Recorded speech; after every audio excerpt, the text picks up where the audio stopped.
नमस्कार। अब बात करते हैं पीसीओडी की, जो कि आज के दिन एक आम समस्या है महिलाओं में। और इसका मेन कारण है हार्मोन्स का इम्बैलेंस हो जाना। ये हार्मोन्स इम्बैलेंस होते क्यों हैं, इनका क्या कारण है, कैसे इनकी रोकथाम की जा सकती है, आज इसकी बात करेंगे हम।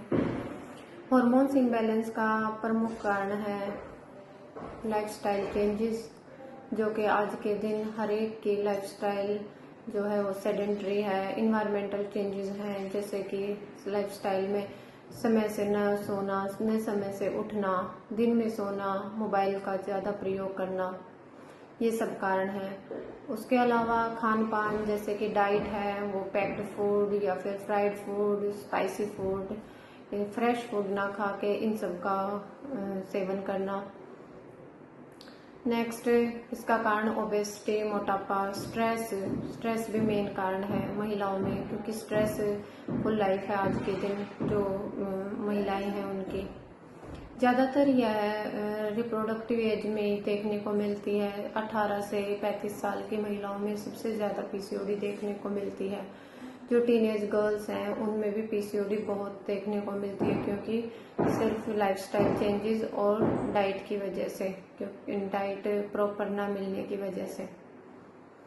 इसके सिम्टम्स क्या क्या हैं, कि मतलब क्या देखोगे आप कि मेरे को पीसीओडी है, पेशेंट खुद भी जिनसे पता लगा सके, अनुमान लगा सके। उसके पीरियड्स, सबसे पहला सिम्टम पीरियड से रिलेटेड होता है कि पीरियड्स इरेगुलर हो जाते हैं, उसके समय पर नहीं आएंगे या फिर महीने में 2-2, 3-3 बार आ जाएंगे, या फिर इतना लंबा साइकिल हो जाएगा कि 35-40 डेज या फिर 45 से ज़्यादा भी हो जाता है। जो साइकिल होगा वो एनओवुलेटरी होगा। जो मैरिड जो लेडीज होंगी उनको कंसीव करने में दिक्कत आएगी, क्योंकि ओवुलेशन टाइम पे नहीं होगा। नेक्स्ट जो सिम्टम देखने को मिलेगा वो अनचाहे बाल आएंगे मुंह पे या फिर चेस्ट पे या फिर पेड़ों पे, उन पे अनचाहे बाल, मैक्सिलरी लाइंस पे, यहाँ पे अनचाहे बाल आने शुरू हो जाते हैं। चेहरे पे मुहासे आ जाते हैं, या फिर अकांथोसिस निग्रिकेंस इसको बोलते हैं। गर्दन के चारों ओर या फिर शरीर में कहीं पे भी काले धब्बे बनने शुरू हो जाते हैं। गर्दन के चारों ओर काली धारियां, इस टाइप के ये स्किन चेंजेस आने शुरू हो जाते हैं। इनके अलावा मेटाबॉलिक चेंजेस भी आते हैं, इंडाइजेशन हो जाता है इसमें। ये सब लक्षण देखकर पीसीओडी का आप अंदाजा लगा सकते हैं। फिर डॉक्टर कैसे इसको डायग्नोज करता है कि पेशेंट को पीसीओडी है। सबसे पहले तो वो यही सिम्टम्स देखेगा, एनओवुलेटरी साइकिल्स, मेंस्ट्रुअल से रिलेटेड दिक्कत।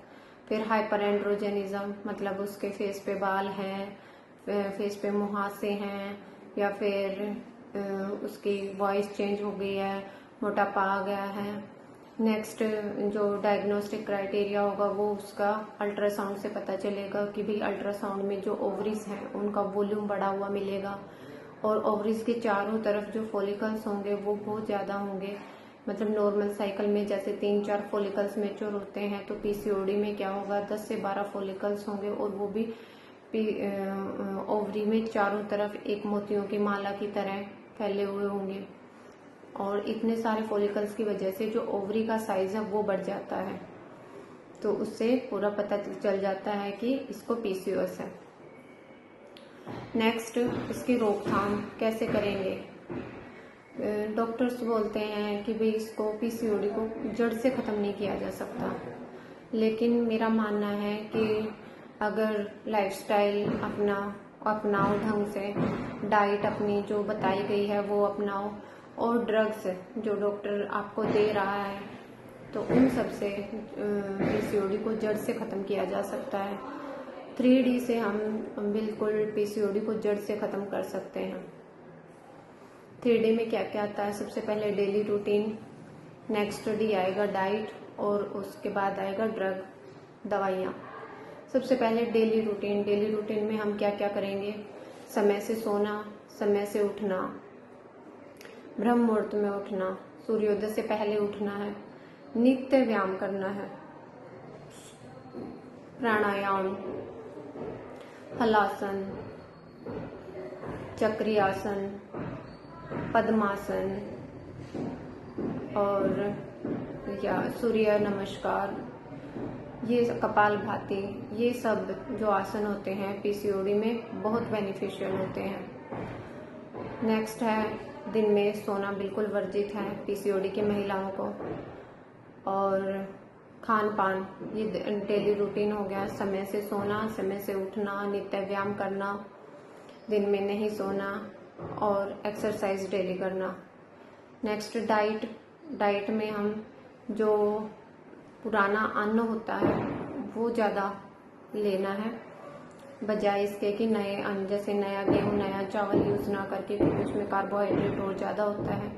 तो पुराना अन्न, मौसमी फल, मौसमी सब्जियाँ और कार्बोहाइड्रेट रिच जो सब्जियाँ होती हैं जैसे अरबी, आलू, इनका सेवन बिल्कुल नहीं करना है। सिट्रस फ्रूट्स ज़्यादा यूज़ करने हैं, मौसमी, संतरा, नींबू, इनका ज़्यादा यूज़ करना है।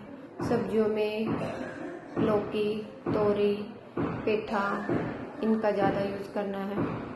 मेंस्ट्रुअल चीज़ को एबनॉर्मलिटीज़ होती हैं तो पीसीओडी में जो पेठा होता है वो बहुत ही बेनिफिशियल है। कच्चा पेठा भी हम खाली पेट खा सकते हैं। डाइट हुआ। नेक्स्ट, और जो डाइट में ये वो चीज़ है जो हमें खानी है और जो हमें नहीं खानी, वो दूध से बने प्रोडक्ट्स, गुड़ और मांस वगैरह, जो स्पाइसी चीज़ें होती हैं, ऑयली फूड, पैक्ड फूड, ये सब अवॉइड करना, बिल्कुल बंद कर देना है।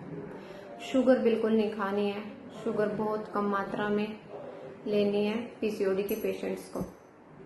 फिर इसका मैनेजमेंट कैसे करेंगे? इसका मैनेजमेंट, जो पीसीओडी है वो क्या है, बहुदोष अवस्था होती है। मतलब इसमें जो शरीर के तीनों दोष होते हैं, वात, पित्त, कफ, वो कुपित होते हैं। सबसे ज्यादा कफ बड़ा होता है। तो जब कफ बढ़ गया तो वो सारे शरीर में बढ़ के और जो बाकी जो दोष हैं उन दोनों दोषों की रुकावट कर देता है। तो सबसे पहले हमें उसका दीपन पाचन करना होता है। नेक्स्ट, कफ को, जैसे कफ बढ़ा हुआ है, अब कफ निकलेगा तभी बाकी दोनों दोष अपनी अपनी जगह पे पहुंचेंगे। वात का भी अनुलोमन तभी होगा, पित्त का भी तभी होगा। तो सबसे पहले कफ को शांत करेंगे। कफ का सबसे पहले क्या होता है, शोधन। तो हम पीसीओडी में बहुदोष अवस्था है तो बहुदोष अवस्था में शोधन करेंगे, डिटॉक्सिफिकेशन करेंगे बॉडी का। डिटॉक्सिफिकेशन कैसे करेंगे? कफ है, कफ को वमन के द्वारा निकालेंगे।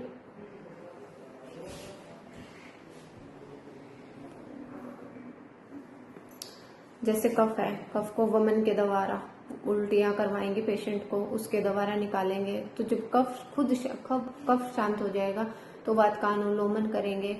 वात कैसे शांत होगी? वो बस्ती के द्वारा, जिसे मेडिकेटेड एनिमा बोलते हैं। वो पेशेंट की प्रकृति देख के अलग अलग कि भाई ज्यादा ओबेस पेशेंट है, उसमें क्या कौन सा तेल यूज होगा या फिर उसमें कौन सा घी यूज होगा। ज्यादा पित्त कुपित है तो उसमें पित्त को घी से हम शांत करेंगे। तो वो पेशेंट की प्रकृति देखकर हम ड्रग चूज करेंगे और उसका मेडिकेटेड एनिमा देंगे। नेक्स्ट, अगर पेशेंट को कंसीव करने में दिक्कत आ रही है तो फिर उसको हम उस हिसाब से जैसे विरेचन देंगे। विरेचन में क्या होता है कि पेशेंट को दवाई दी जाती है, उससे दिन में 4-5 बार मोशन जाना पड़ता है। तो उससे भी जो एग की क्वालिटी है, क्योंकि पीसीओडी में क्या होता है कि एनोवुलेटरी साइकिल्स होते हैं। तो एनोवुलेटरी साइकिल्स में ओवुलेशन होगा नहीं तो बच्चा कंसीव करने में दिक्कत आएगी पेशेंट को। तो विरेचन क्या करेगा कि एग की क्वालिटी को इम्प्रूव कर देता है। तो उसमें हम उस सिम्टम के अकॉर्डिंग पेशेंट का